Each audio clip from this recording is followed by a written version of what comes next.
kira akan diumumkan terpusat gitu ya di platform. Tapi infonya ternyata sampai sekarang Anda belum bisa lihat ya, tidak diumumkan di platform. Jadi nanti sorean lah, nanti sorean saya kirimkan ya nilai UTS. Kalau saya lupa ya nanti ketua kelas silahkan ingatkan saya ya nanti sore atau nanti malam ya.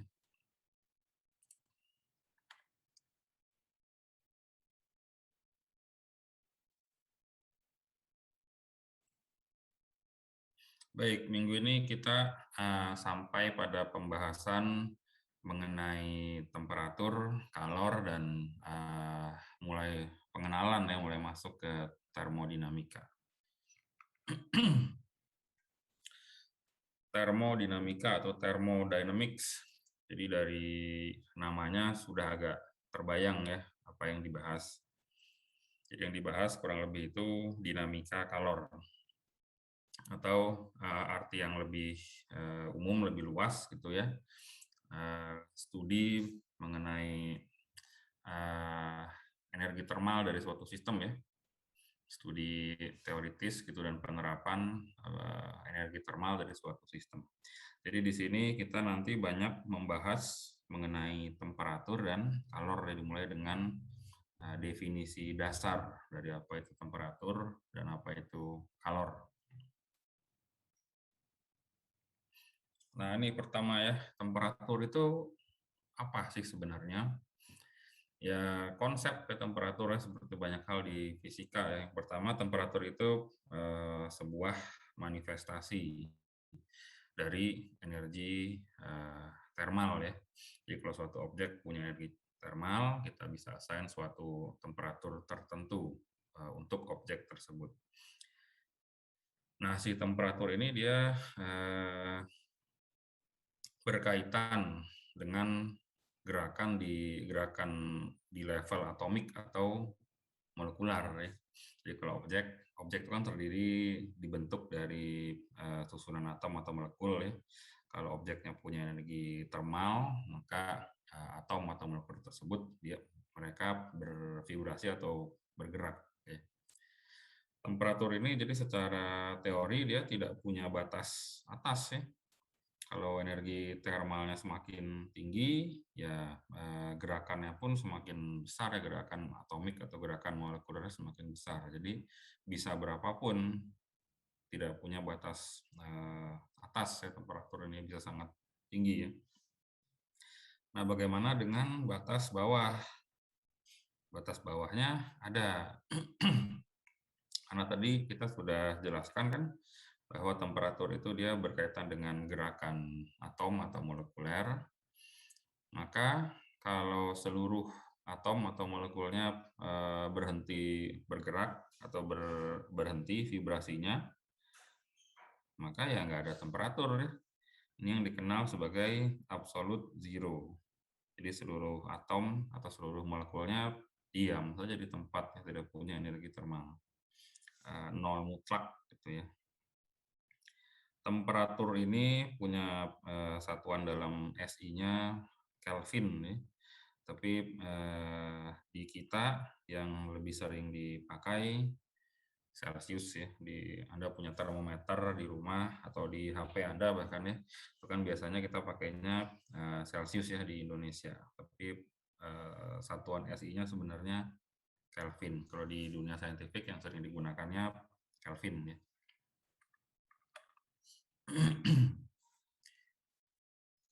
Ini sebagai gambaran ya, berapa besaran temperatur. Jadi ini yang paling tinggi. Kan tadi kita bilang nggak punya batas atas ya. Jadi ini angkanya luar biasa besar sekali ya. Ini kalau Anda pernah dengar teori Big Bang ya, ledakan besar ya, sebagai awal mula alam semesta kita. Ini dihitung, diperkirakan gitu ya. Alam semesta dulu pas pertama baru lahir itu temperaturnya luar biasa, ini 10 pangkat 39 Kelvin, ini tinggi sekali. Kemudian temperatur yang bisa direplikat di laboratorium di bumi gitu ya oleh ilmuwan, ini ordernya sekitar 100 juta Kelvin. Ini biasanya temperatur setinggi ini tuh di eksperimen reaktor nuklir fusi ya, fusi nuklir, mungkin ada pernah dengar. Fusi nuklir itu kan temperaturnya tinggi sekali ya, di alat kayak donat gitu ya, namanya tokamak. Di dalamnya ada plasma. Plasmanya temperaturnya bisa mencapai 100 juta Kelvin ini ya. Bahkan lebih tinggi dari pusat matahari ini yang sudah berhasil diciptakan gitu ya. Ada permukaan matahari ya. Ini ada juga temperatur alam semesta rata-rata saat ini ya. Jadi awalnya tadi 10 pangkat 39, sekarang itu temperatur rata-ratanya di 3 Kelvin ya. Jadi luar biasa dinginnya ya secara rata-rata ya. Di bumi kita temperaturnya bagus sangat tentu saja karena dekat dengan matahari. Kemudian jadi tadi ada kata-kata absolute zero ya, benar-benar 0 Kelvin. Itu sebenarnya sampai saat ini belum tercapai itu absolute zero ya. Yang pernah tercapai yang paling rendah itu sekitar segini temperatur 10 pangkat minus 9 Kelvin. Yang benar-benar absolute zero itu belum pernah tercapai sampai sekarang. Belum ada ya. Di lab manapun belum ada absolute zero. Bahkan temperatur rata-rata alam semesta luar angkasa aja yang begitu kosong, begitu dinginnya aja masih 3 Kelvin nih. Nggak nyampe 0 Kelvin, masih 3 Kelvin.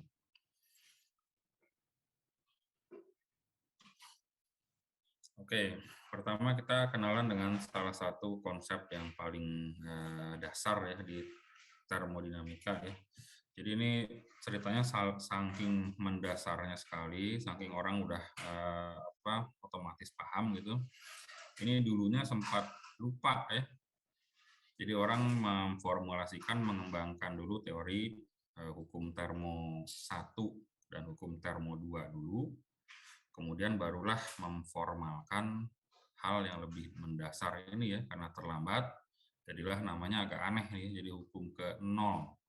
Karena ini lebih fundamental dari hukum ke-1 dan hukum kedua termodinamika. Ini bisa diceritakan dengan suatu eksperimen simple sebenarnya, eksperimen yang hasilnya sudah sangat jelas sebenarnya, cuma ini diformalkan saja. Ini kita punya suatu device, sebuah termoskop ya. Jadi ini bukan termometer. Kalau termometer itu adalah termoskop yang sudah dikalibrasi. Kalau termoskop ini belum dikalibrasi ya. Jadi dia punya suatu sensor. Sensornya ini dia sensitif terhadap temperatur. Jadi kalau energi termal objek sekian, si termoskop ini bisa menampilkan suatu angka tertentu. Tapi ini bukan temperatur ya, karena bukan termometer. Di sini kita punya suatu wadah kontainer gitu ya, yang terinsulasi. Di dalamnya ada 2 objek, objek A dan B. Pertama si termoskop ini ditempelkan ke objek A. Kemudian ditunggu sekian waktu ya, sekian waktu sampai thermal equilibrium, terbacalah suatu angka tertentu ya. Misalkan angkanya 137,04 ya, tanpa unit angkanya ya. Kemudian si termoskop ini ditempelkan juga ke benda kedua, benda B. Dibiarkan sekian waktu sampai tercapai thermal equilibrium, ternyata angkanya sama.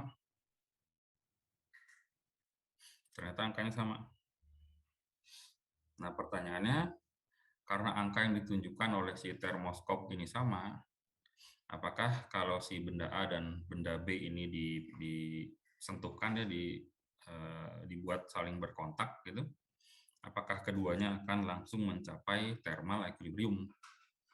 Ya jawabannya kan udah sangat jelas ya, tentu saja mereka dalam kondisi thermal equilibrium. Kayak tadi saya bilang karena jawabannya udah terlalu jelas, orang sampai lupa memformulasikan ya, karena udah jelas banget jawabannya. Hukum namanya hukum ke nol ya. Jadi ini bunyi hukum ke nol ini seperti ini. Jika ada dua benda A dan B, benda A dan B ini berada dalam thermal equilibrium dengan benda ketiga, yaitu si termoskop ini, maka benda A dan benda B ini pun berada dalam kondisi thermal equilibrium ya, antara keduanya.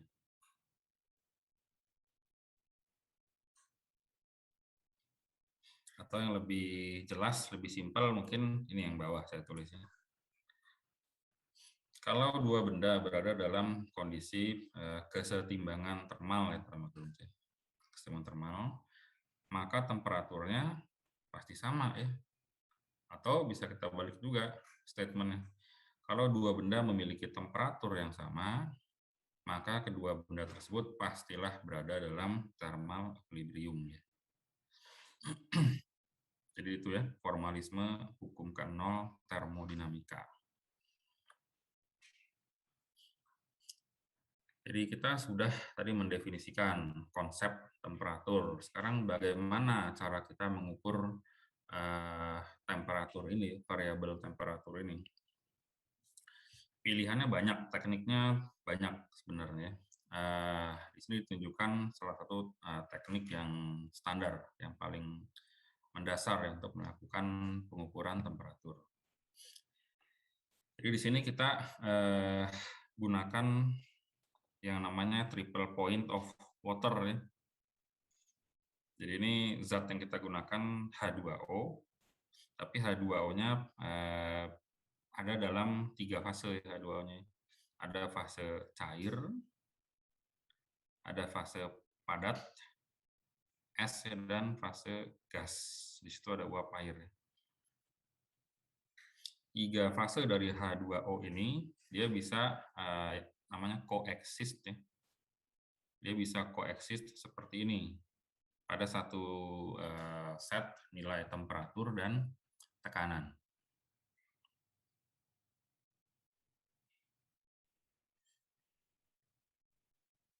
Nantinya nilai triple point of water ini ditentukan, ini konvensi saja ya, konvensinya ditentukan nilainya sekian, 273,16 Kelvin.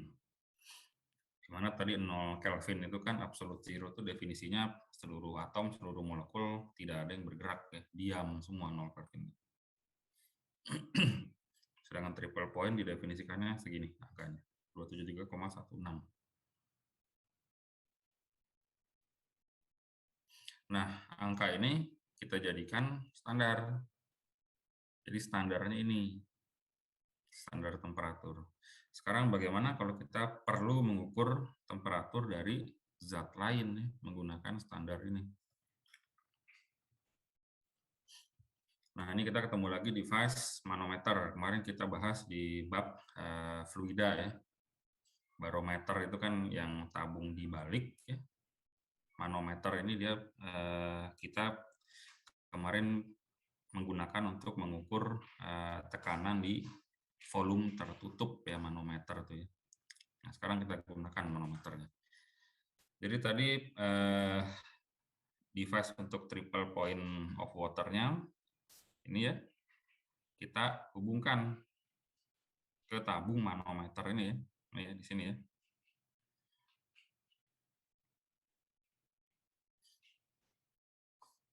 Nah, ini ketinggian ini fluidanya ya, katakanlah misalkan raksa ya fluidanya ya. Fluida yang di dalam manometernya raksa. Ini kan ketinggian fluida di kaki manometernya bisa kita atur menggunakan si R ini ya, ini terbuat udara ya, R. Ini kan sama-sama terbuka ke udara ya, maka ketinggian raksa di sini dan di situ pasti selalu sama ya, pasti selalu sama di dua ini. Jadi kalau saya gerakan si R ini ya ke atas ke bawah, saya bisa mengatur ketinggian fluida di kaki kanan manometer. Jadi dua ini ketinggiannya pasti sama, tapi yang ini tidak sama ya, karena dia tidak terbuka ke udara. dia nyambung ke volume tertutup si tabung ini kan ya. Ini. Jadi menggunakan si R ini, saya selalu bisa mengatur agar raksa di kaki kiri manometer selalu ada di titik 0 ini. Itu dengan menaik turunkan si R ini, gampang ya.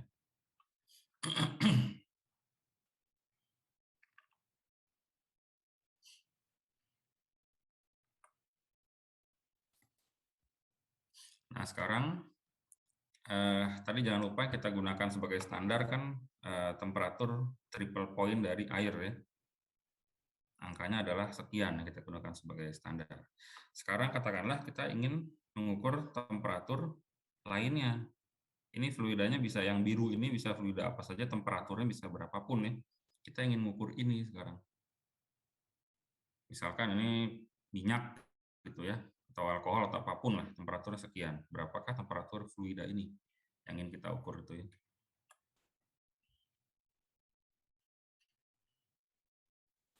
Nah, tadi dengan menaik turunkan si R ini, saya bisa ngatur ketinggian di kaki kiri manometer ya. Jadi temperaturnya berapapun, saya selalu bisa set si fluida ini di angka 0. Atau volume di tabung ini sampai angka 0 kan selalu sama ya volumenya. Karena temperaturnya berapapun di sini, temperatur fluida selalu saya set biar ini di angka 0 lagi. Paham ya? Jadi volume di tabung ini kan selalu sama. Karena itu namanya ini constant volume gas thermometer ya. Constant volume gas thermometer.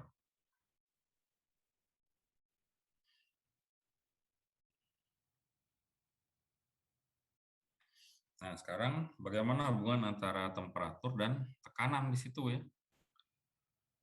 Ini sebenarnya nanti dibahasnya di bab selanjutnya di teori kinetik gas di gas ideal ya. Jadi di bab ini sebenarnya ditulisnya hanya konstanta saja, C saja.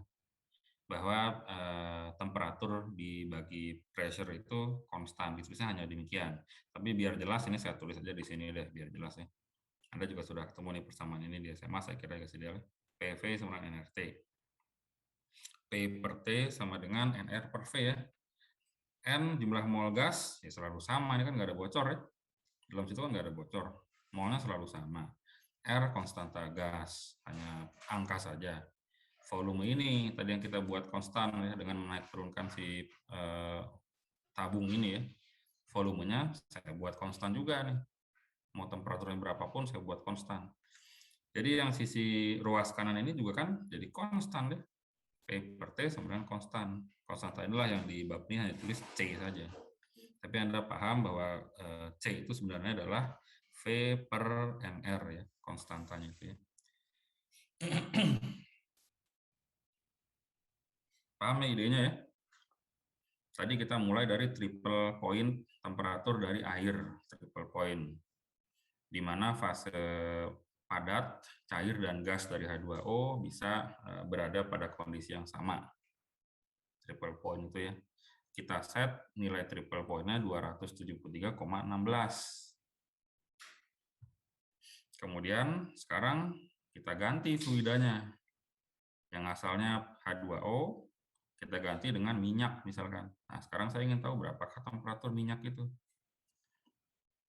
Saya atur-atur agar volumenya tetap, agar si ini nih, di kaki kiri ini, raksa di kaki kiri ada selalu di titik 0. Jadi kan T per P-nya kan konstan ya. T per P-nya konstan. Karena gas di dalam situ kan nggak ada perubahan ya. Yang nggak berubah adalah jumlah molnya dan volumenya yang nggak berubah. Jadi T per P-nya konstan. Nah, sekarang bisa kita gunakan.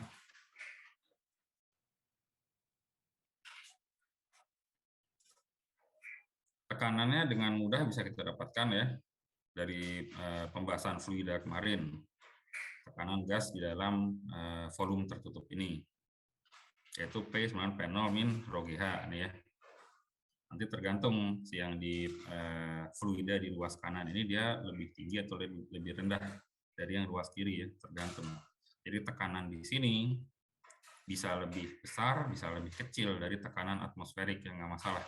Yang jelas kita selalu set si level fluida di kaki kiri ini selalu di angka 0. Tekanannya gampang ya untuk mendapatkannya ya.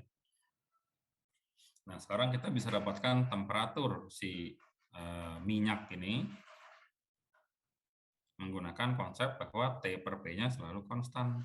T per P selalu konstan. Jadi T3 per P3 sama dengan T per P manapun ya selalu konstan ya. Atau bisa saya tulis seperti ini kan. Temperatur si minyak sama dengan T3 dikalikan P per P3. P-nya dihitung menggunakan persamaan sederhana ini. Sedangkan T3-nya adalah acuan temperatur kita tadi, triple point ya. Jadi hanya dengan mengukur tekanan dari gas ini menggunakan manometer, saya bisa mengukur temperatur si fluida ini. Menggunakan device ini yang namanya constant volume gas thermometer ya.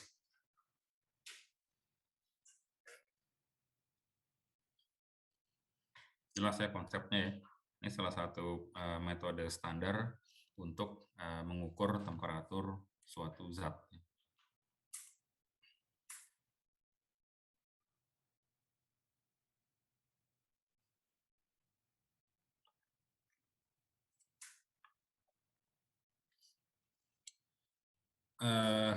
Oke, jadi satuan temperatur ya bukan cuma Kelvin dan Celsius ya. Jadi di luar sana orang juga menggunakan beberapa unit lain, ada Fahrenheit ya. Zaman dulu itu dibahas juga Reaumur ada namanya. Lihat saja. Jadi perbandingannya seperti ini. Absolute zero Kelvin itu 0 Kelvin ya. Ini sama dengan min 23,15, kemudian min sekian Fahrenheit ya. Triple point dari air H2O, ini tadi angka tadi ya, ini sama dengan 0,01 Celsius.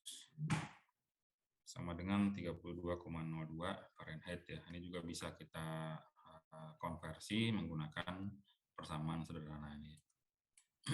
Kalau dari Celsius ke Kelvin kan cuma ditambah aja 23, sekian tadi ya. Kalau ini Celsius ke Fahrenheit dan juga sebaliknya ini kan bisa bolak-balik ya. Tapi di Indonesia ini jarang lah kita gunakan Fahrenheit ya, cukup Kelvin dan Celsius.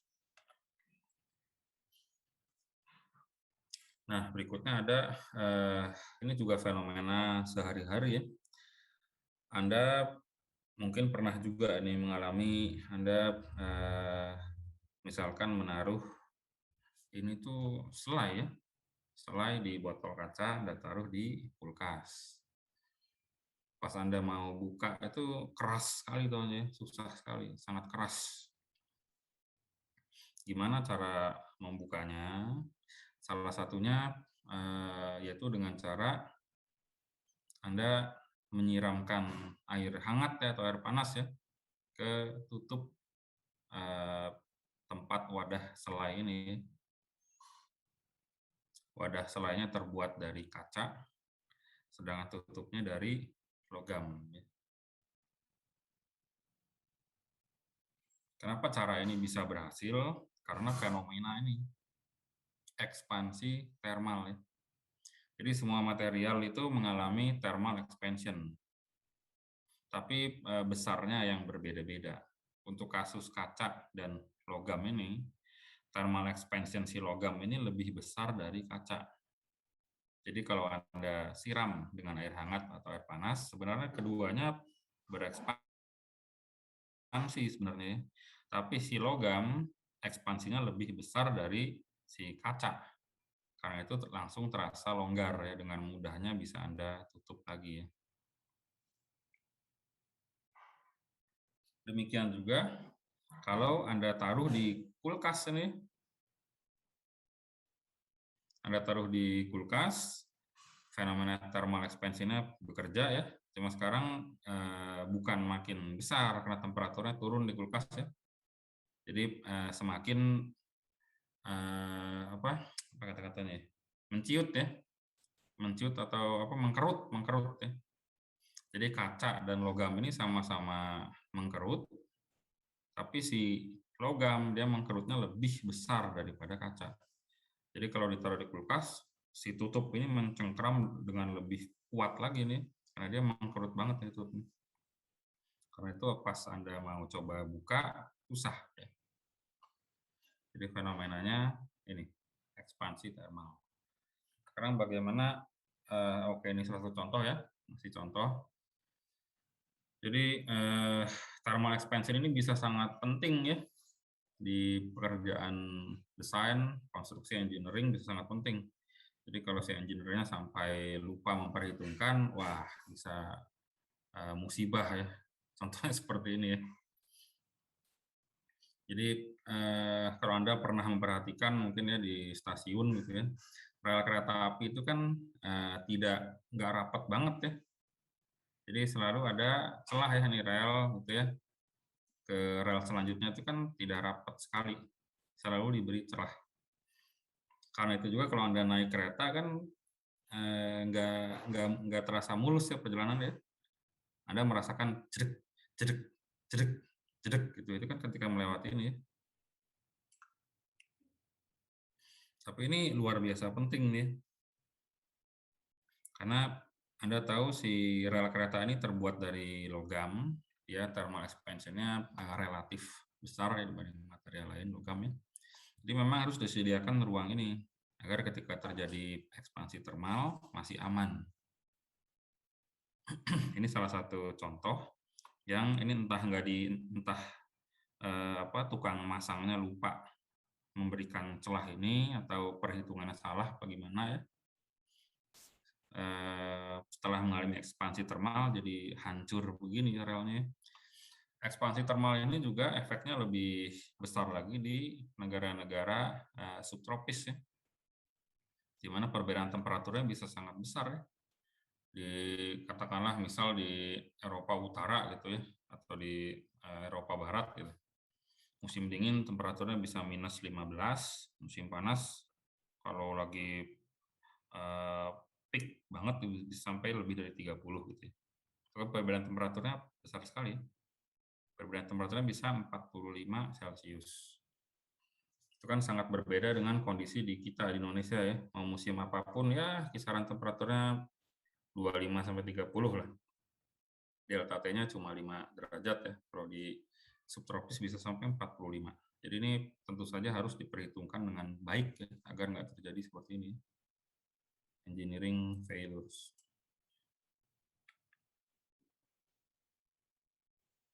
Ini masih salah satu contoh ya. Ini mungkin Anda ini sudah tidak dengar lagi ya cerita pesawatnya ini. Saya kira sekitar tahun 90-an ini pesawat ini ya. Dulu sempat populer ini pesawat Concorde ya, kerjasama Prancis dan Inggris. Jadi ini pesawat penumpang berkecepatan supersonik ini. Kalau yang sekarang yang buatan Boeing, Airbus itu kan nggak ada yang supersonik ya. Ini supersonik kecepatannya, si Concorde ini. Karena supersonik bisa Anda bayangkan besarnya gesekan udara dengan permukaan pesawat luar biasa gesekannya. Gesekannya menyebabkan kenaikan temperatur tentu saja ya. Jadi ketika sedang terbang si pesawat ini temperaturnya bisa sampai 128 ya. 128 Celcius ini luar biasa ya. Di bagian depannya 128, di bagian ekornya 90. Jadi karena delta T-nya cukup besar, perubahan dimensi pesawat juga lumayan ini, 12,5 cm. Jadi ini juga tentu perlu diperhitungkan ini oleh si engineer pesawatnya ya. Kalau salah memperhitungkan, wah ya fatal sekali ini. Ini cukup besar soalnya, 12,5 cm.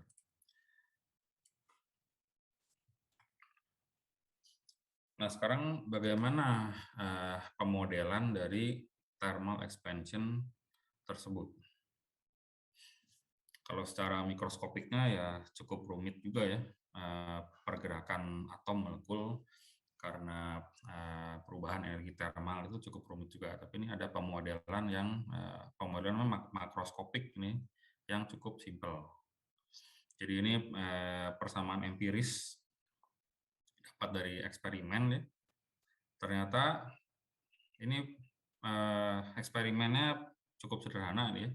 Yang paling sederhananya kita bisa gunakan saja suatu ya batang gitu ya dengan panjang tertentu. Kemudian kita anggap batang ini satu dimensi gitu ya, thermal expansion hanya dalam satu dimensi. Kemudian kita ubah temperaturnya. Diubah temperatur, didapat relasi empiris seperti ini. Delta L itu perubahan panjang ya. Setelah dipanaskan katakanlah ternyata jadi nambah segini panjangnya. Nah, jadi segini lah, nambah segini ya. Relasi empirisnya delta L itu sebanding dengan panjang awal si material, sebanding juga dengan perubahan temperaturnya. Kemudian tinggal kita kasih aja konstanta proporsionalitas ya, alfa, di mana alfa ini menggambarkan karakteristik masing-masing material. Karakteristik ekspansi termal dari kayu kan tentu beda dengan plastik ya, beda dengan kaca, beda dengan logam ya. Nah itu direpresentasikan dengan si alfa ini, konstanta proporsionalitasnya. Jadi kalau kita perlu menghitung panjang akhirnya L final, ya tinggal panjang awal ditambah delta L ya. Persamaannya simpel seperti ini. Panjang akhir sama dengan panjang awal dikali 1 plus alfa delta T.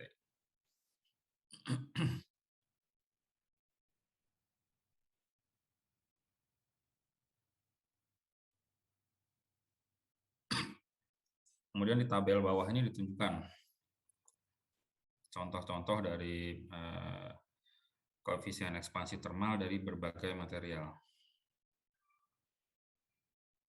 S ini besar ya, S alfanya. Kemudian ini berbagai macam jenis logam. Ini ya, sampai baja nih. Jadi logam relatif besar ya. Thermal expansion-nya besar, kemudian kaca juga ada itu. Berlian, kristal ya.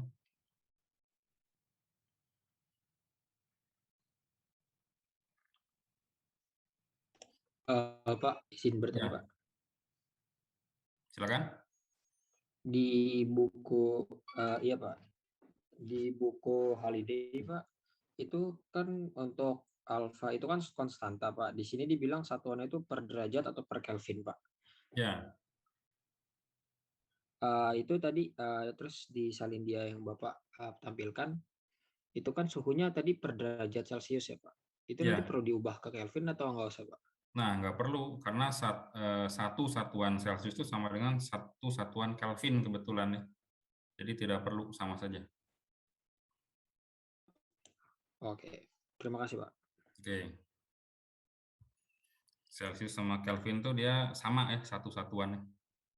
Jadi delta T 1 Kelvin itu sama dengan delta T 1 Celcius sama.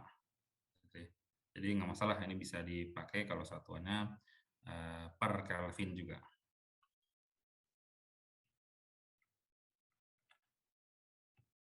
Nah, tadi kan kita mengasumsikan thermal expansion-nya hanya satu dimensi saja. Si batangnya hanya makin panjang saja. Tapi pada kenyataannya kan ya dunia ini 3 dimensi ya pada kenyataannya ya. Dia tidak berekspansi di satu arah saja. Secara umum ya. Di semua arah, secara 3 dimensi dia berekspansi ya ke semua arah. Ya. Kalau Anda punya balok gitu ya. Balok Anda panaskan, secara umum dia nggak hanya ke satu sisi ya, mengembangnya ke semuanya mengembang.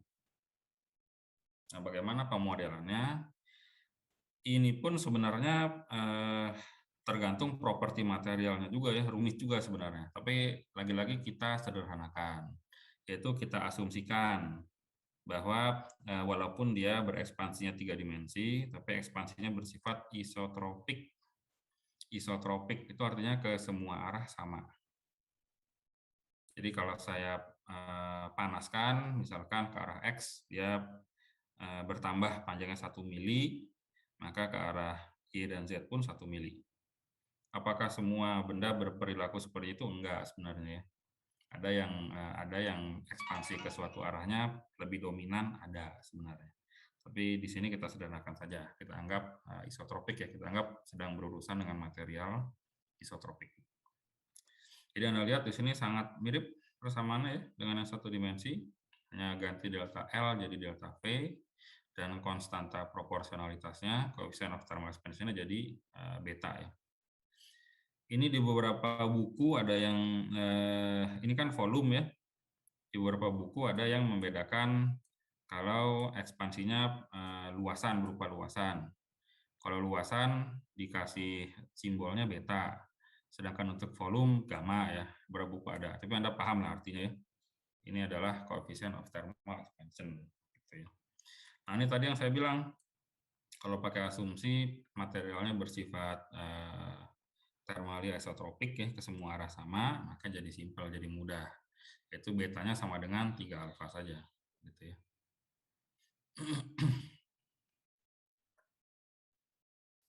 Salah satu aplikasi aplikasi dari thermal expansion ini bahwa material yang berbeda punya thermal expansion yang berbeda, ada yang namanya termostat ya. Termostat ini salah satunya digunakan untuk memutus aliran listrik secara otomatis. Jadi bisa Anda bayangkan ini aliran listrik, kabelnya dihubungkan seperti ini misalnya ya. Nah, dihubungkan ginilah. Anggap aja gitu ya, ini kabel listrik.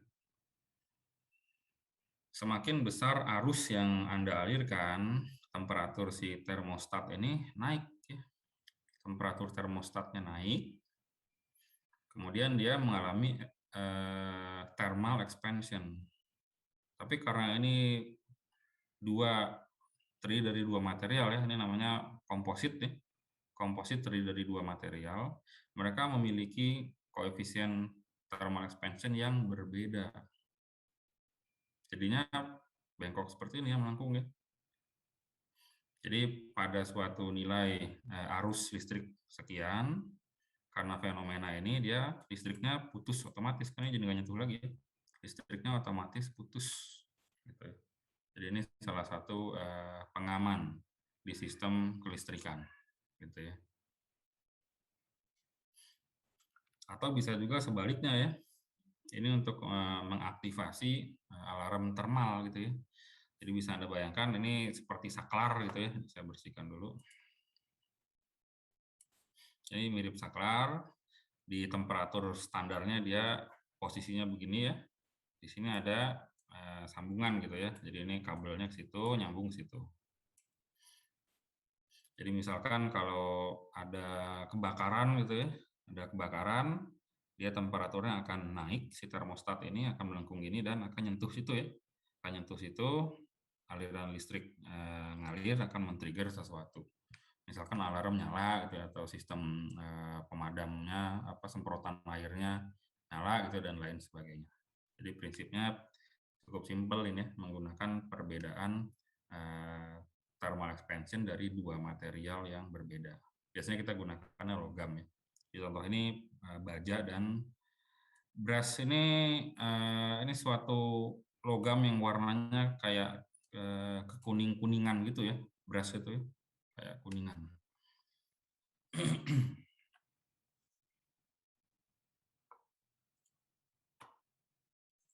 Nah, sekarang ini di slide ini ditampilkan densitas dari air ya. Bagaimana kerapatan air itu, massa jenis air itu berubah terhadap temperatur. Ini masih berhubungan dengan alfa tadi ya, kan semua material sebenarnya memiliki mengalami fenomena thermal expansion. Jadi kalau temperaturnya naik, densitasnya turun ya. Temperatur naik, densitas turun.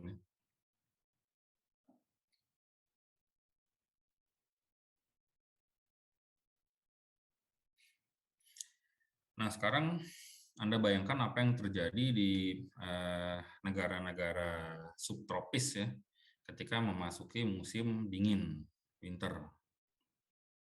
Anda bayangkan apa yang terjadi di danau dan sungai. Danau dan sungai di negara-negara tersebut ya.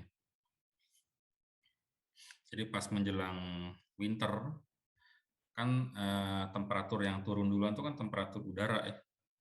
Temperatur udaranya turun duluan. Kemudian barulah temperatur airnya ya ikutan turun ya.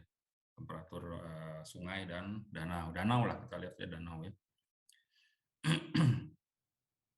Jadi menjelang peak winter temperatur danau itu turun terus nih, turun terus ya. Nah pas temperaturnya turun densitasnya naik kan ya. Jadi ini saya gambarkan ya, danaunya misalkan inilah gitu ya, danau lah ya. Ini permukaan danaunya nih.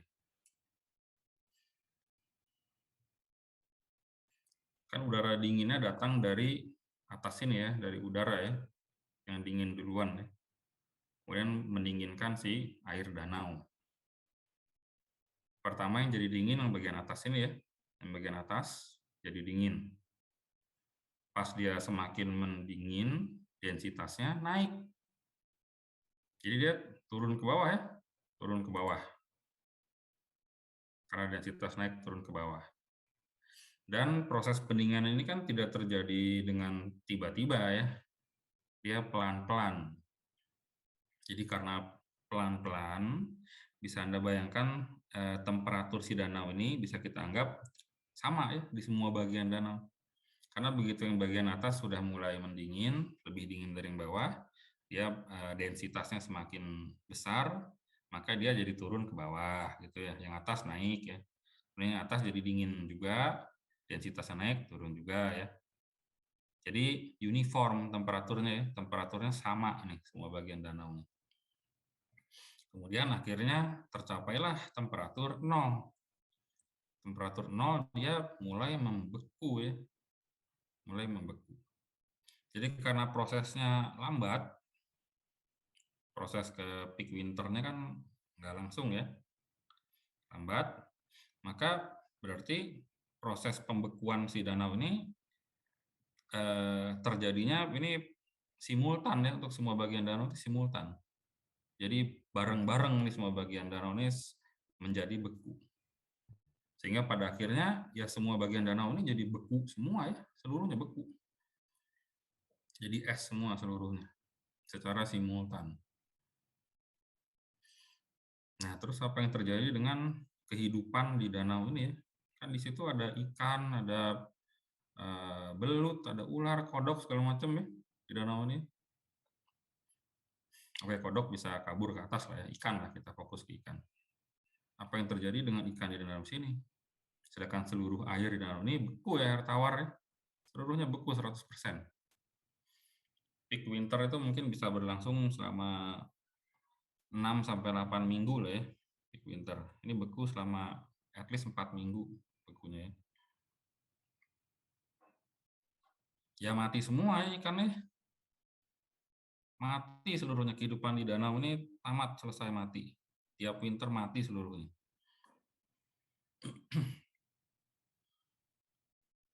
Nah ini kan gawat dong ya. Masa tiap winter seluruh kehidupan ikan mati ya. Gawat ya. Yang saya jelaskan tadi mekanisme pembekuan air bisa dipahami ya dengan melihat grafik ini.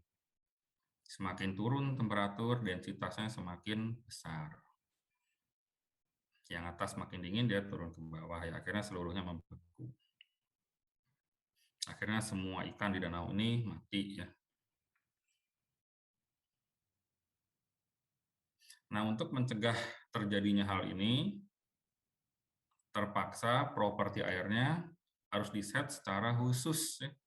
Nggak bisa kayak gini airnya. Kalau airnya kayak gini, semua kehidupan mati tiap winter ya di negara subtropis. Jadi air harus didesain secara khusus. Dan memang air didesain secara khusus ya. Ada yang namanya anomali air ya, water anomaly. Jadi ini anomalinya nih, seperti ini. Si air itu memang kalau dari temperatur tinggi menuju temperatur rendah, densitasnya memang naik ya, densitasnya naik. Tapi tidak naik terus sampai 0 Celcius seperti ini ternyata. Yang wajar fluida lain, seluruh fluida lainnya kan kayak gini ya. Semua fluida lain tuh seperti ini, cuma air saja yang berbeda. Hanya air saja. Dari sekian banyak fluida hanya air yang berbeda. Air itu dia peak density-nya ada di 4 Celcius. Jadi bukan di 0, tapi di 4 Celcius peak density-nya. Kalau dia turun lagi ke 3, 2, 1 Celcius, densitasnya malah turun. Densitasnya malah turun. Nah, coba Anda pikirkan sejenak nih, apa implikasinya pada proses pembekuan danau tadi di winter. Apa implikasinya? Kalau air berperilaku seperti semua fluida lainnya seperti ini, maka tamatlah seluruh kehidupan di danau setiap winter ya, tamat, mati semua. Tapi ternyata air didesain spesial seperti ini. Bagaimana implikasinya? Coba pikirkan sebentar.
Oke ya, sekarang kita lihat lagi prosesnya pelan-pelan ya. Kita gambarkan lagi danaunya. Ini permukaan air danau ya. Temperatur turun mulai dari udara ya. Udaranya jadi dingin dulu ya.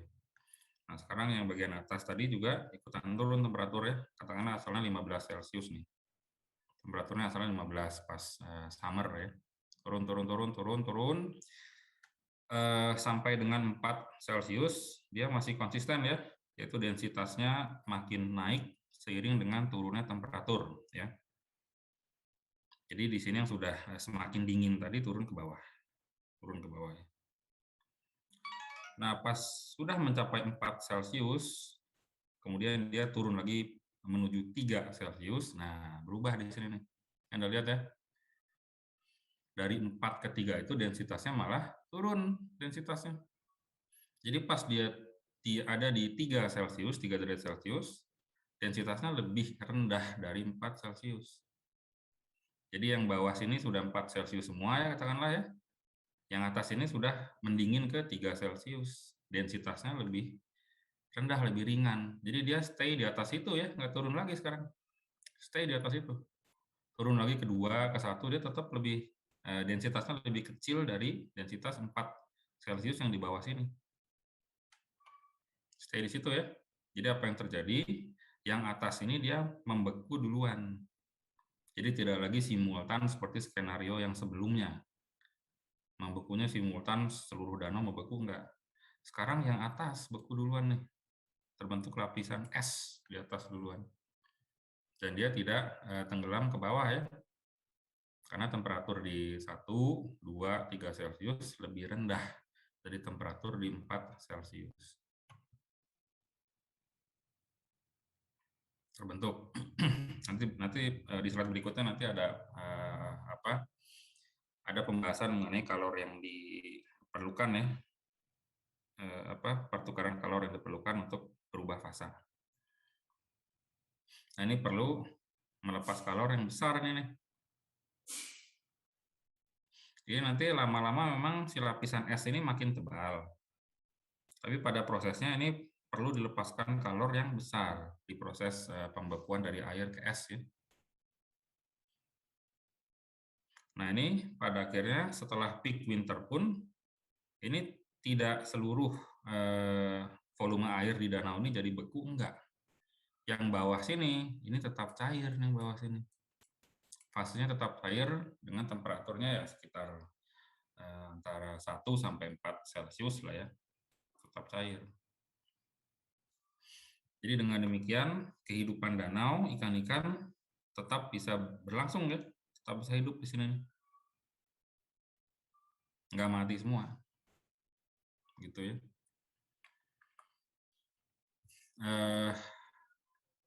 Ini diperjelas lagi ya anomali airnya. Densitasnya turun, tapi pas setelah lewat 4 Celcius dia jadi gini. Sorry, densitasnya naik, sering turun temperatur, tapi nggak lanjut ke sana. Tapi setelah 4 Celcius dia malah jadi turun nih. Sedangkan ini densitas es ya. Anda sudah tahu bahwa es itu kan mengambang di air ya, karena densitasnya lebih kecil dari air. Ini ya. Nah, ini ya. Jadi yang beku duluan itu permukaan si danau. Jadi nggak pernah beku sampai dasar danau tuh nggak. Kurang lebih gini nih. Di permukaan atasnya 0 Celcius, beku ya. Bawahnya tetap cair. Jadi pertanyaannya kan kenapa terjadi anomali?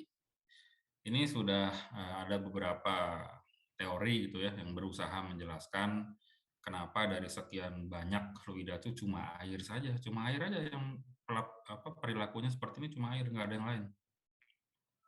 Beberapa teori coba dibangun ya, tapi belum ada yang meyakinkan 100%. Jadi intinya kita belum tahu juga ya, belum paham mekanisme fisisnya. Bagaimana air bisa densitasnya seperti ini, nggak tahu ya gitu ya.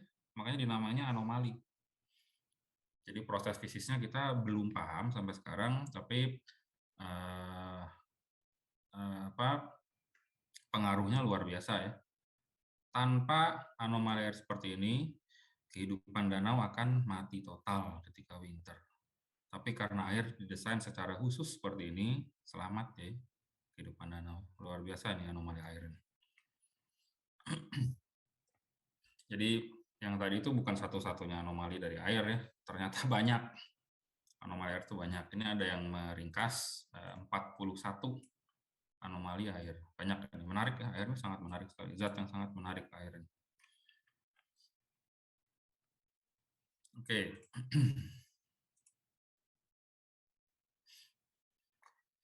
Oke, selanjutnya ini juga ini juga kalau kita mengamati kejadian di kehidupan sehari-hari ya. Pagi-pagi Anda yang pecinta kopi gitu ya.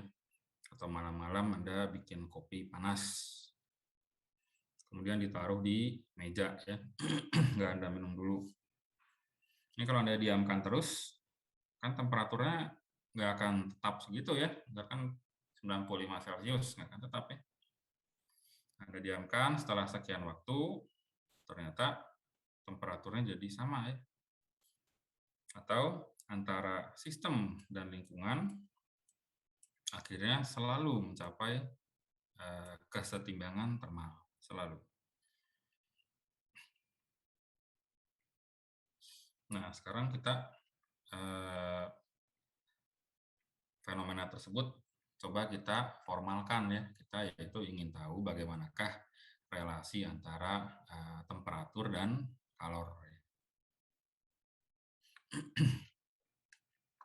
Jadi sistemnya ini bisa apapun umum tadi ya. Ini tadi biar mudah dibayangkan saja kalau sistemnya segelas kopi panas gitu dan lingkungannya ya udara di sekitarnya gitu ya lingkungannya ya. Mana temperaturnya si temperatur sistem ini lebih besar dari temperatur lingkungan. Contohnya seperti ini ya. Tapi kalau kita buat umum bisa apapun sistemnya.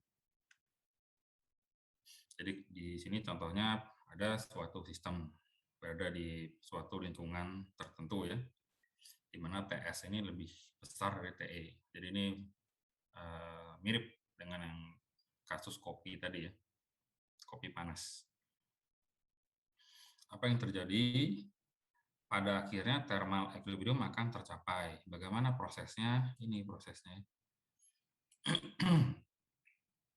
Pasti akan terjadi aliran kalor.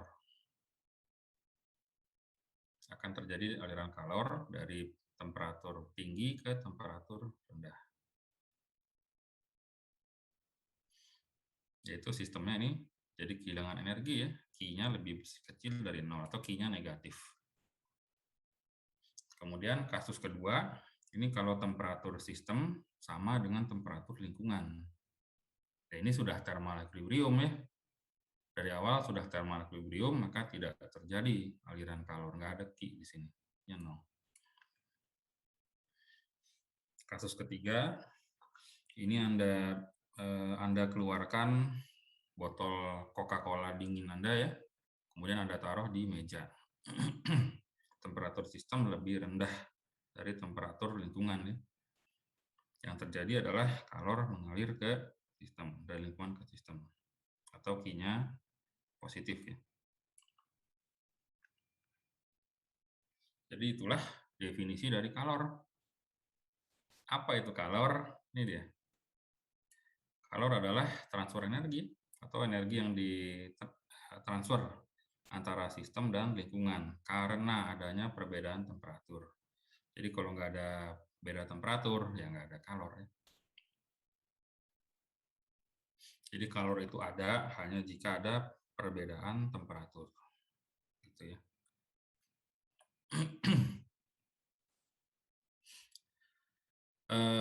Ini satuan yang digunakan ya.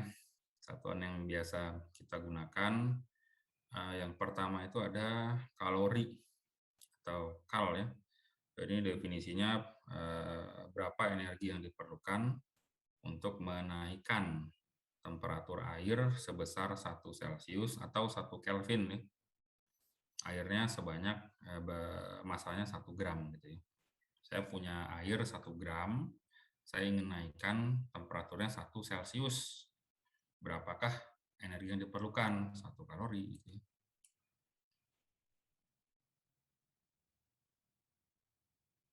Tapi ini bukan SI ya, yang SI-nya adalah Joule. Ini konversinya 1 kalori sama dengan ini kadang juga langsung disebut 4,2 Joule gitu ya. Ya ini lebih akurat lah, 4,1868 Joule 1 kalori. Nah, ini yang harus hati-hati juga kalau Anda suka perhatikan bungkus makanan, kan kadang ada nutrition fact gitu ya di belakangnya. Anda lihat ada sekian kalori gitu ya dengan C besar. Nah, ini kalau di konteksnya makanan, 1 kalori itu sama dengan 1000 kalori ya. Konteksnya makanan, nutrisi ini ya. Jadi ini beda nih. Yang ini C-nya kecil ya, kalori, yang ini C-nya besar. 1 kalori C besar sama dengan 1000 kalori C kecil.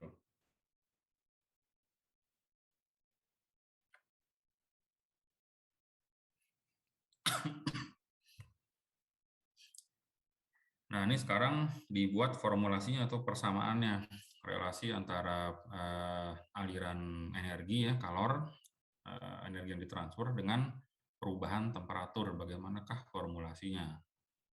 Jadi ini juga empiris ya, didapat dari eksperimen, bahwa ternyata Q per delta T itu konstan. Q per delta T ya, konstan. Jadi eksperimennya, konsepnya cukup sederhana ini ya. Anda punya suatu benda tertentu, benda apa kayak itu random, benda tertentu. Anda ingin naikkan, ini material terbuat dari material tertentu ya, misalkan aluminium gitu misalkan ya. Anda ingin naikkan temperaturnya sebesar 5 Celcius. Berapa banyakkah Q yang Anda perlu supply ke benda ini gitu ya. Misalkan perlu Anda supply sekian Joule gitu ya. Anda perlu naikkan, pertamanya Anda ingin naikkan ya 3 Celcius gitu ya. Berapa Joule yang Anda perlu input, sekian Joule. Sekarang Anda ingin naikkannya ke delta T-nya sebesar 7 Celcius misalkan. Berapakah Q yang Anda perlukan, sekian Joule. Nah, didapat dari eksperimen, ternyata Q dibagi delta T ini konstan untuk material yang sama ya. Jadi misalnya kita sedang bermain-main dengan aluminium, Q per delta T ini konstan ternyata sama ya. Nah, si konstanta ini dinamai kapasitas kalor ya, C. C.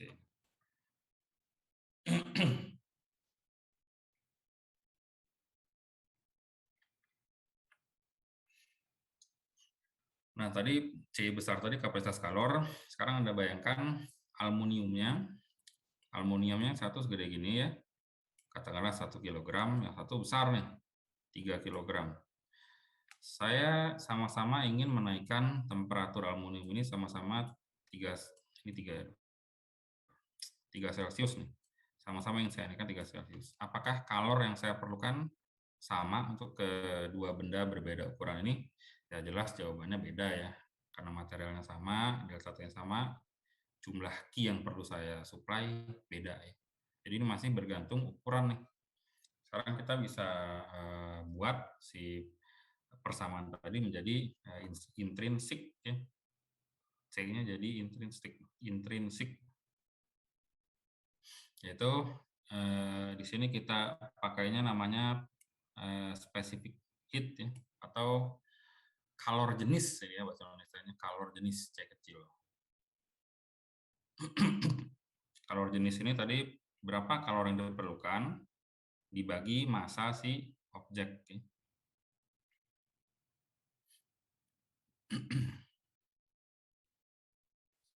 Jadi C kecil itu tadi kalor yang diperlukan untuk meningkatkan temperatur ini C besar ya, dibagi massa objek. Jadi kalau tadi persamaannya Q 9 C besar delta T, sekarang C besarnya kan jadi C kecil kali M ya. Jadi gini persamaan. I sama dengan Cm kali delta T. Di mana si C ini adalah kalor jenis dari material tertentu.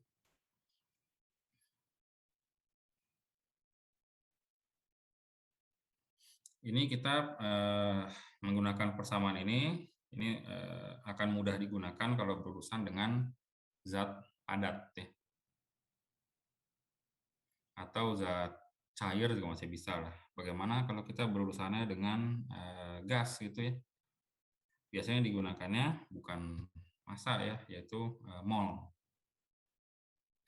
Jadi kita juga bisa definisikan yang namanya molar specific heat atau kalor jenis molar ya. Kalau tadi C kecil itu C besar dibagi M, untuk molar specific heat itu C besar dibagi jumlah molnya ya.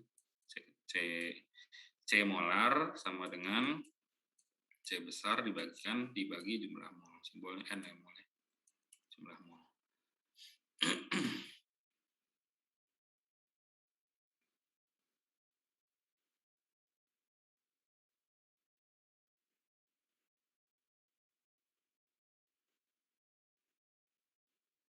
Jadi arti fisisnya persamaan ini kan menggambarkan kalau saya perlu menaikkan temperatur suatu zat sebesar sekian Celcius, berapa banyak kalor, berapa banyak energi yang perlu saya suplai.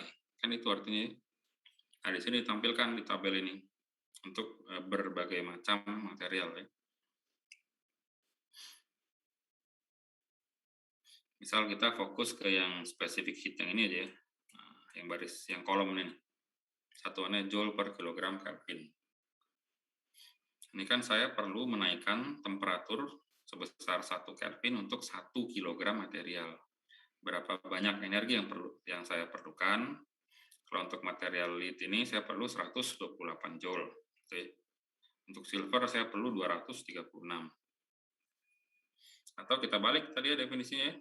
Kalau saya kasih kalor yang sama, si lead ini temperaturnya lebih mudah naik ya dibanding katakanlah aluminium. Saya kasih kalor sekian, ternyata si lead ini lebih cepat panas nih. Kalau aluminium nggak secepat itu jadi panasnya, temperaturnya nggak secepat itu.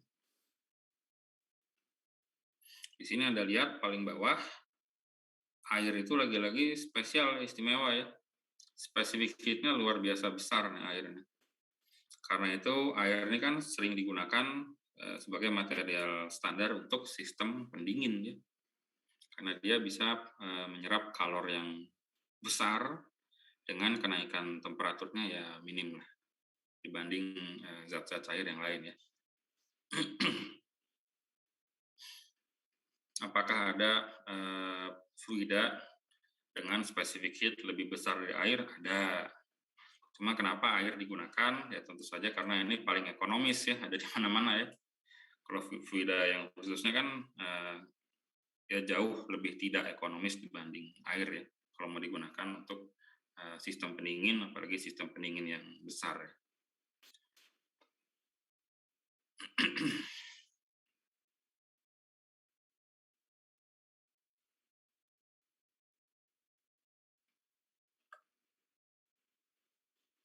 Ya, ini juga salah satu contoh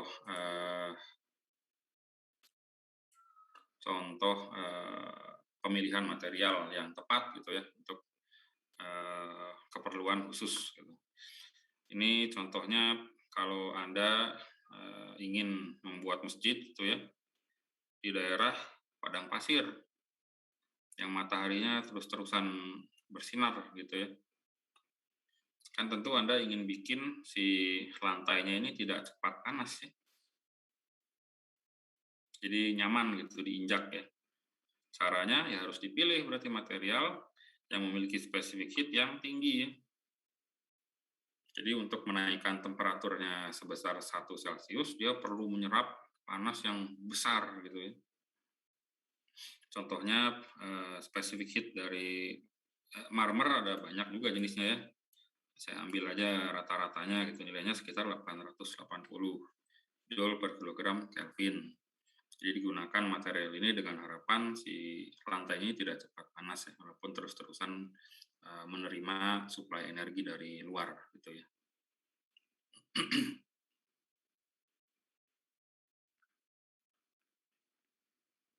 Nah, tadi kita membahasnya kan perubahan bagaimana temperatur berubah kalau kita mensuplai atau mengambil energi ya dari suatu zat melalui aliran kalor. Jadi kalau ada aliran kalor, baik masuk maupun keluar dari zat, temperaturnya berubah tadi sebelumnya ya. Nah sekarang adanya kalor yang masuk atau keluar zat itu tidak selalu hanya menyebabkan perubahan temperatur, tapi juga bisa menyebabkan perubahan fasa ya.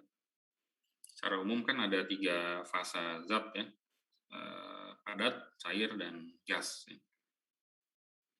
Jadi ini yang terjadi nih, kalau kita mulai dari temperatur rendah ya, temperatur rendah, misalkan saya sedang bermain-main dengan besi gitu ya, besi, padatan besi.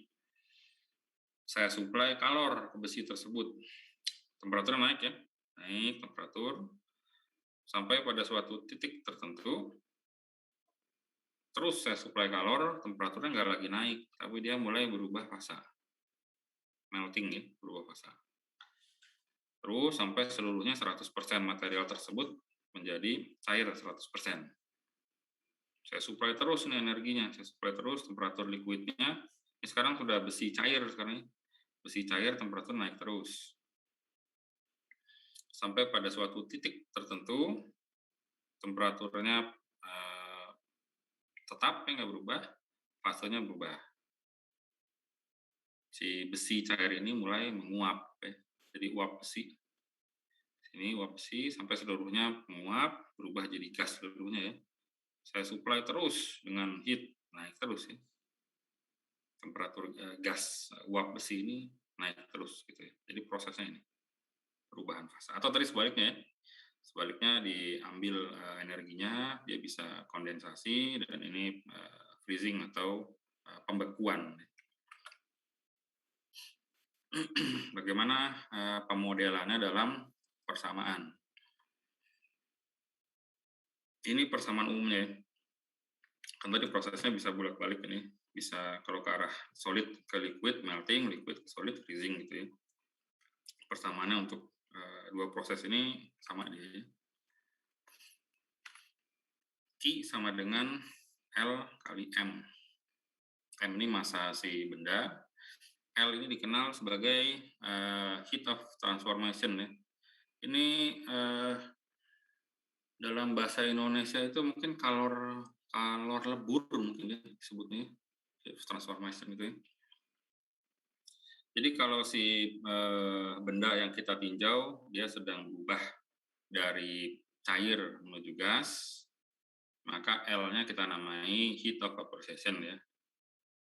Tinggal ditambah subscript V di situ ya, LV. Ini berlaku juga untuk sebaliknya ya, dari gas ke liquid pun LV-nya sama. Sedangkan kalau dari padatan menjadi cair atau mencair ya, dia heat of fusion LF. Dan juga sebaliknya dari cair membeku menjadi padatan.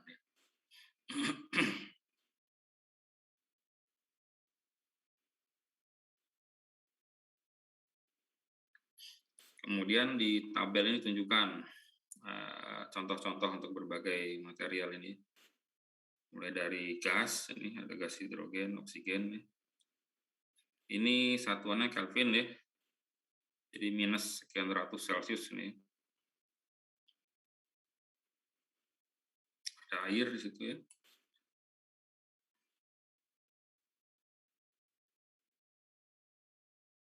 Jadi ini dicontohkan titik didih dari beberapa logam juga ada di sini, satuannya Kelvin. Ada yang sampai 2800 tuh sekitar berapa? Kurang lebih lah 2500 Celcius ya. Si tembaga ini dia mulai mendidih ini.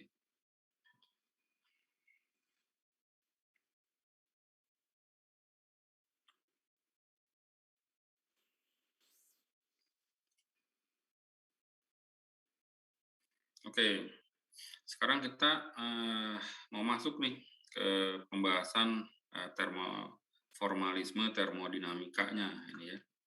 Di termodinamika kita banyak menggunakan ini ya sistem fisiknya piston. Jadi ini ada sebuah piston. di mana si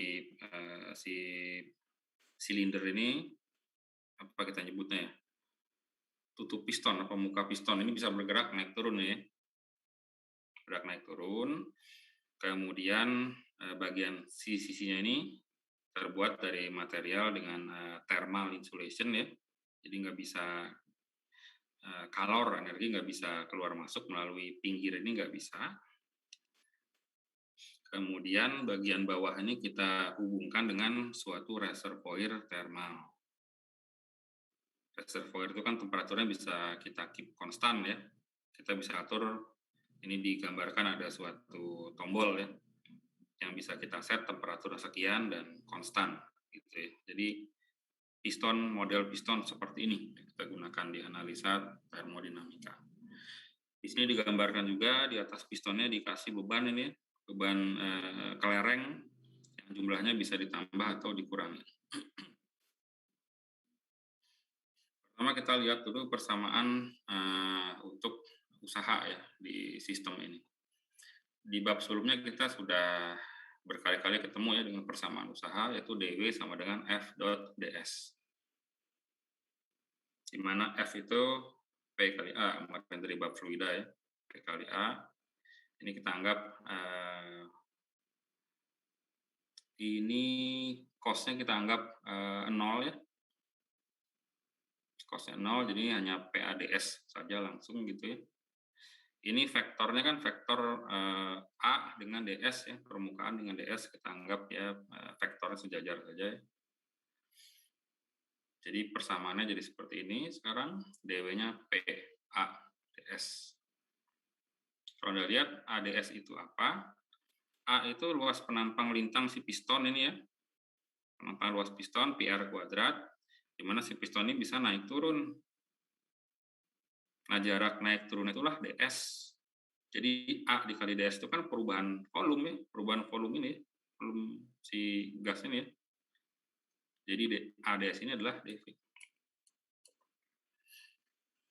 Jadi W sama dengan integral PdV ya, kita sudah punya persamaan ya, untuk menghitung usaha yang melibatkan perubahan volume seperti ini.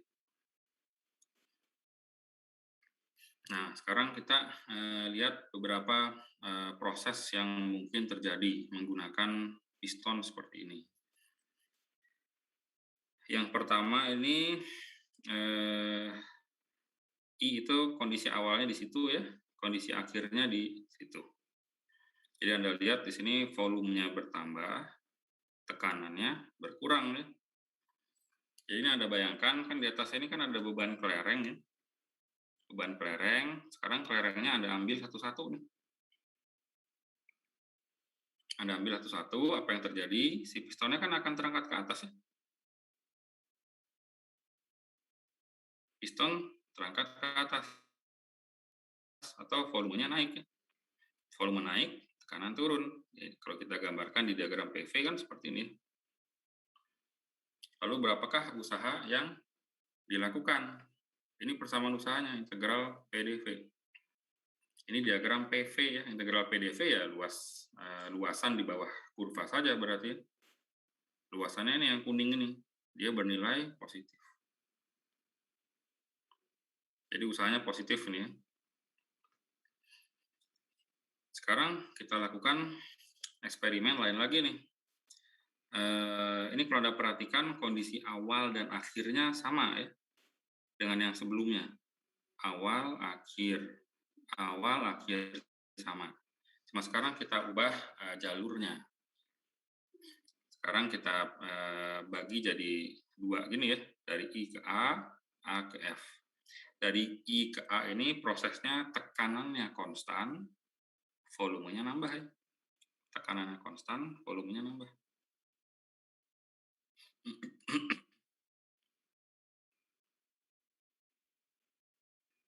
Jadi ini Anda bayangkan aja, yang Anda lakukan itu, ini Anda set ya, Anda naikkan temperaturnya nih. Si thermal reservoir-nya Anda naikkan temperaturnya ya. Jadi Anda supply kalor ke sistemnya ya. Anda supply kalor, tekanannya sama ya. Kan beban di atas ini kelerengnya kan Masanya kan sama ya. Jadi tekanannya sama, nggak ada yang berubah, tekanannya konstan. Tapi volumenya naik. Anda panaskan si reservoir, dia akan naik ke atas ya, volumenya naik. Kemudian setelah sampai kondisi A, ini ceritanya si pistonnya Anda kunci nih, Anda kunci agar tidak bisa bergerak pistonnya. Kemudian temperatur si thermal reservoir ini Anda turunkan temperaturnya. Kan bisa diatur-atur yang menggunakan tombol ya, Anda turunkan. Apa yang terjadi? Volumenya konstan karena pistonnya Anda kunci ya. Volumenya konstan tapi tekanannya turun. Tekanannya turun. Bagaimana dengan usaha yang dilakukan? Usahanya integral PdP, daerah di bawah kurva. Daerah di bawah kurvanya ini, usahanya pun positif ya. Sekarang Anda bandingkan antara dua ini nih usaha. Jadi Anda lihat kondisi awal dan akhirnya sama.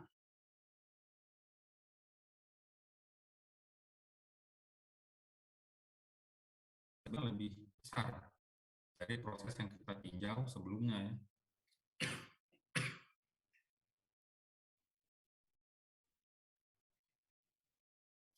Sekarang Anda ingin melakukan eksperimen yang lain lagi. Bebas ceritanya, Anda melakukan eksperimennya bebas ya. Sekarang Anda ingin balik eksperimennya dari yang B ini ya. Anda lakukan proses ini dulu, I ke A-nya ini ya, pada konstan volume. Volumenya Anda keep konstan, tekanannya Anda turunkan. Kemudian tekanannya Anda keep konstan, volumenya Anda naikkan. Kondisi awal dan akhirnya sama. Tapi usahanya beda lagi nih. Daerah di bawah kurvanya jadi segede gini.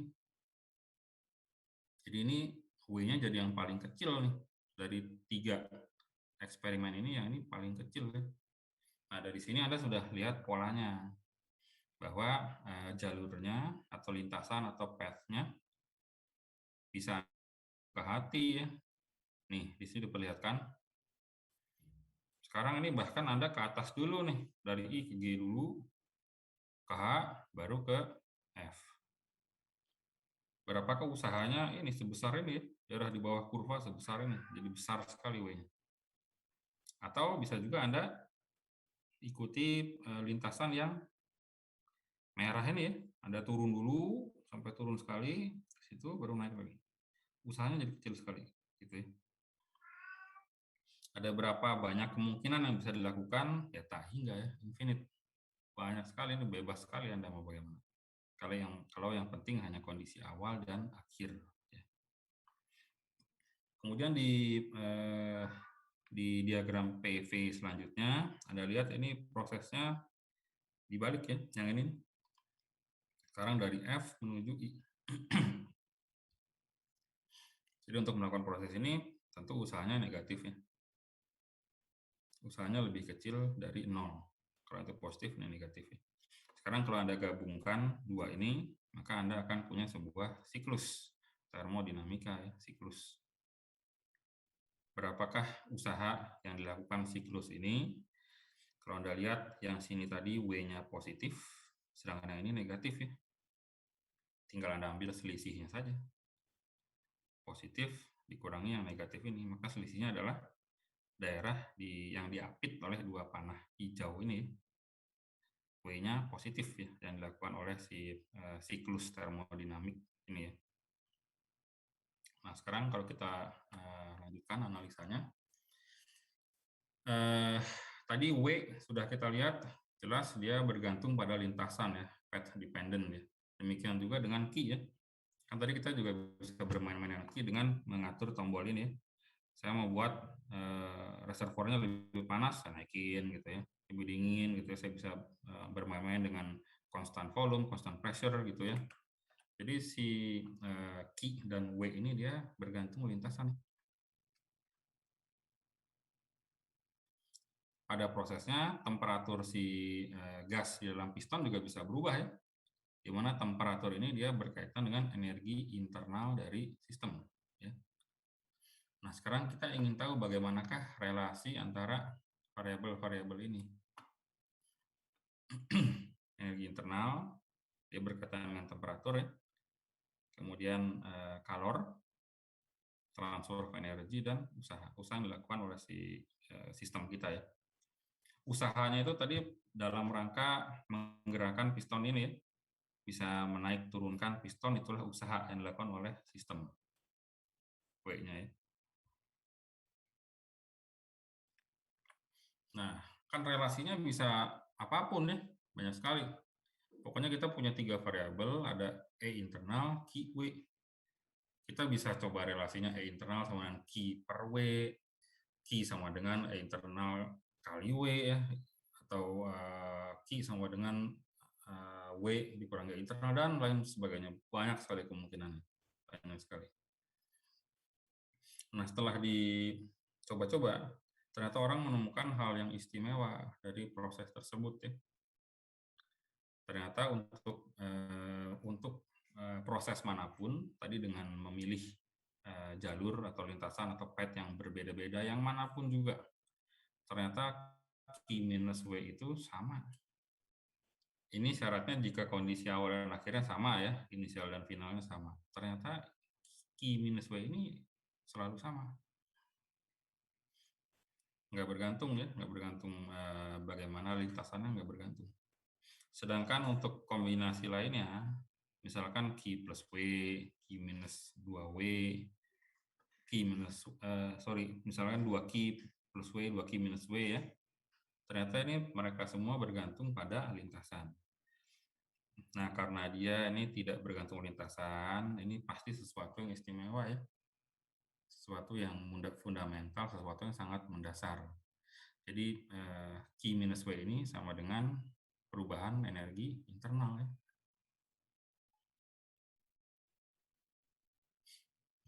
Ini kan tadi bisa kita simpulkan dari eksperimen tadi, kalau kita menambahkan energi atau kalor ke sistemnya, kan energi internal sistem harusnya bertambah ya. Kalau kita tambah Q, energi internal sistem bertambah. Kalau sistemnya melakukan usaha, energi internal sistem berkurang, kan? Nah, ini kalau diteruskan dalam persamaan, ya ini.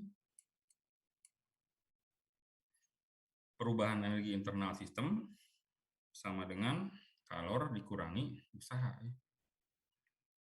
Karena ini sama untuk lintasan manapun yang kita pilih, jadi ini pasti spesial, maka ini akhirnya dinamai sebagai hukum pertama termodinamika ya. Inilah the first law of thermodynamics. Delta in sama dengan Q minus W.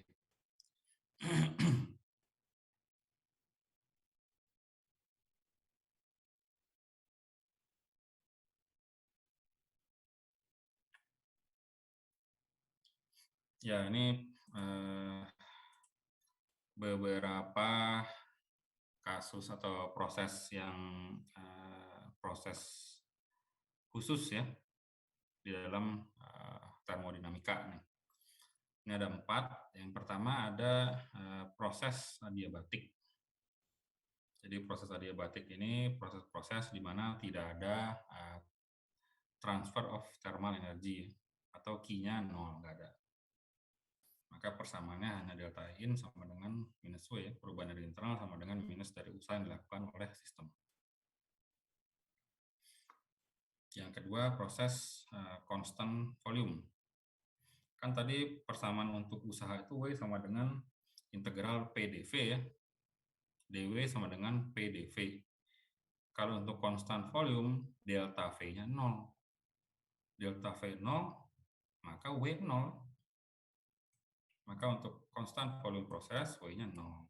Persamaannya hanya delta in sama dengan Q. Selanjutnya ada siklus ya, siklus termodinamika. Siklus itu kan dia berawal dari suatu titik ke situ, balik lagi ke awal ya, siklus. Jadi dalam satu siklus lengkap ya, siklus tertutup, tentu saja tidak ada perubahan energi internal ya, namanya siklus, balik ke kondisi awal ya. Delta E-nya 0 ya. Jadi Q sama dengan W.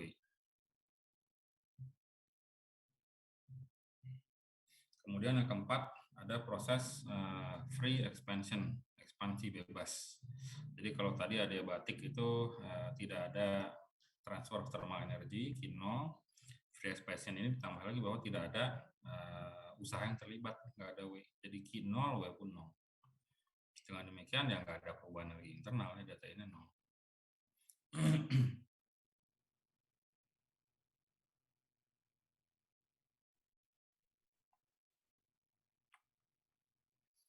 Ya ini ya ringkasannya dari 4 proses yang umum di termodinamika.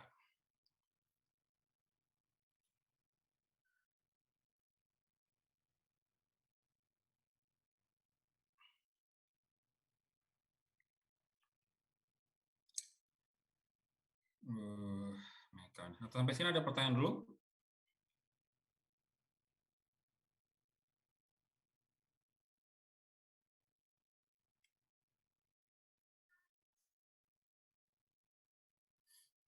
Oke, saya kira yang ini kita lanjutkan di pertemuan selanjutnya saja lah ini ya.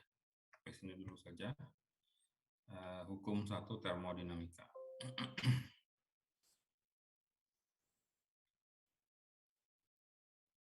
Oke, kalau tidak ada pertanyaan, saya cukupkan sampai sini kuliah kita